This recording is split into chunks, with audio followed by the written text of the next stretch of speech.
Guys বলবে আজকে আমার ম্যামকে কতটা কিউট লাগছে। তাই আমার ম্যাম তো অনেক ভিডিও ছবি পারে, তোমরা একটা লাইক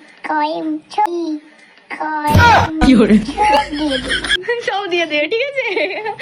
আমার ম্যামের কথা কে শোনো না, আমার কথা শুনবে। আমার শুধু এর কথা শুন। আমি রানী বটে, আমি কুইন। কুইন তো দেখো, এই দেখো আমাকে ফুল দিয়েছে কত সুন্দর। এই দেখো, এই কথাটা কিউট, এই কথাটা কিউট সবাই বলে তো। এর আগে একটা ফুল গাছ ছিল, ম্যাম ভিতরে ঢুকে গেছিল। এটা ম্যামের একটা গিফট, হ্যাপি বার্থডে। ম্যামকে আমার হ্যাপি বার্থডে না, এখন হ্যাপি বার্থডে করে দিচ্ছে। হ্যাঁ, মানে এই ভুল জায়গায় আমি ক্যামেরা দিয়ে ফেলেছি, মানে এই যা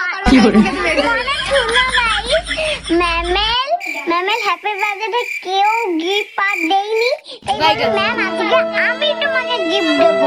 আমার হ্যাপি বার্থডে বউকা লাগে হয়ে গেছে। তাই ম্যামকে আজকে আমি চকলেট, আইসক্রিম, কর্নেট আর চকগুলো দিয়েছি। কোথায়? হোটেলে না নিয়ে গেছিলাম, জানো আর অতগুলো খাবার খেয়েছি। ম্যামকে আরো আমাদের জন্য একটা বিরিয়ানি আন। বাবা রে, আমাকে একটা কিছু একটা গাছ ছিল আমাদের, ওটা থেকে নিচে। তাই তো ঝালে দেখছো পুরো একদম লাল হয়ে গেছে গাছগুলো, গালগুলো ঝালে লাল হয়ে গেছে। আমি ভুল জায়গায় ক্যামেরা করে ফেলেছি। সবাইকে টাটা করে দাও। Tata guys, tata.